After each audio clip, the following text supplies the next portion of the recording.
صورتحال ہے اس کے حوالے سے اللہ رب العزت سے دعا مانگے کہ اللہ تبارک و تعالی یہ جو بارشوں کو نہ ہونا ہے اور موسم کی تبدیلی کے جو منفی اثرات ہیں اس سے ہمارے وطن اور پوری دنیا کو اور بلاد اسلامیہ کو محفوظ رکھے۔ جو دوسری گزارش ہے وہ یہ ہے کہ آپ نے دیکھا کہ پچھلا ایک ہفتہ پوری دنیا میں پاکستان اور ہمارے بردر اسلامی ملک جو ہے ایران کا ذکر رہا۔ ایران کی طرف سے پاکستان کی حدود کی خلاف ورزی کی گئی اور پاکستان کی قیادت نے، وہ سیاسی ہماری قیادت ہو، ہماری عسکری قیادت ہو، ہمارے سپہ سالار جنرل حافظ سید عاصم منیر صاحب اور ہمارے جو ملک کے سلامتی کے ادارے ہیں، ہمارے وزیر اعظم صاحب کی زیر صدارت جو قومی سلامتی کونسل کا اجلاس ہے، اس کے اندر جو فیصلے کیے گئے، آج پورا عالم اسلام اس کی تحسین کر رہا ہے۔ الحمدللہ پاکستان نے اس ہفتے میں چند چیزیں جو کی ہیں، پہلی بات ہے یہ بات دنیا پر واضح ہو گئی کہ پاکستانی قوم ایک ہے، ہم مسلمان ہیں، ہم پاکستانی ہیں، ہمارے لیے ہمارے فرقے، ہمارے قبیلے، ہمارے صوبے کوئی اہمیت نہیں رکھتے جب ہمارے وطن کا اور ہمارے دین کا معاملہ آئے۔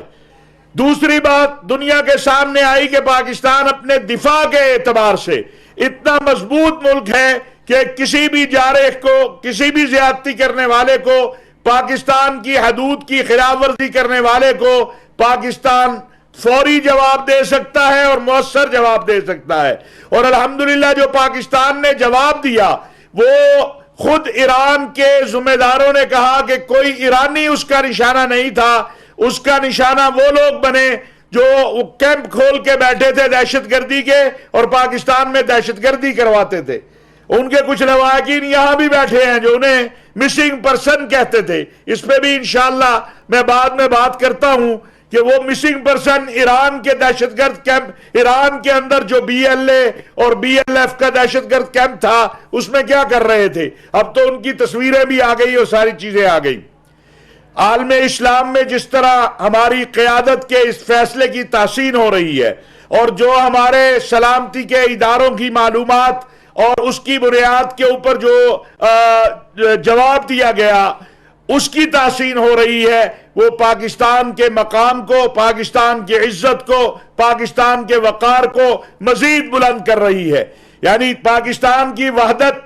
آپس میں اتحاد، جو کچھ لوگوں کا خیال تھا کہ وہ یہاں شرپسندی کریں گے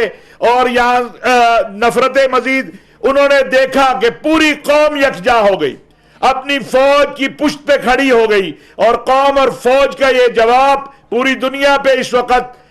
واضح ہے۔ دوسرا ہمارے سامنے غزہ کی صورتحال تھی۔ آپ کے علم میں ہے کہ پاکستان کے سپہ سالار ہیں جنہوں نے فلسطینی سفیر سے ان کو بلا کے جی ایچ کیو میں ملاقات کر کے اپنے تعاون کا یقین دلایا۔ پاکستان کی فوج ہے جو اب تک 4 جہاز جو ہے امداد کے پاکستان کی حکومت اور فوج جو ہے وہ روانہ کر چکی ہے غزہ کے لیے۔ پاکستان کی فوج کے 2 کور کمانڈر اجلاس اور 1 فارمیشن اجلاس میں فلسطین کی کاز کی جس طرح حمایت کی گئی وہ پوری دنیا کے سامنے ہے۔ ہمارے سپہ سالار جب امریکہ کے دورے پر گئے وہاں پر بھی انہوں نے جس طرح فلسطینیوں کی وہاں نمائندگی اور وکالت کی، وہ اس بات کی دلیل ہے کہ پاکستان امت مسلمہ کی وحدت اور اتحاد اور مظلوم فلسطینیوں اور کشمیریوں کے حوالے سے کہیں غافل نہیں ہے۔ ہمارے لیے یہ لمحہ بڑا تکلیف دہ تھا، غمناک تھا، پریشان کن تھا کہ جو کچھ ہوا تھا، لیکن الحمدللہ پاکستان کی قیادت کی بصارت نے اور بصیرت نے دنیا پر یہ واضح کر دیا کہ پاکستان کی فوج اور پاکستان کی سیاسی قیادت اور پاکستانی قوم اپنے اتحاد سے بڑے مسائل کو حل کر سکتی ہے۔ ہندوستان کے حوالے سے فیصلہ کرنا بڑا آسان ہوتا ہے، لیکن ایران ہمارا پڑوسی بھی ہے، ہمارا بھائی بھی ہے، اور اسلامی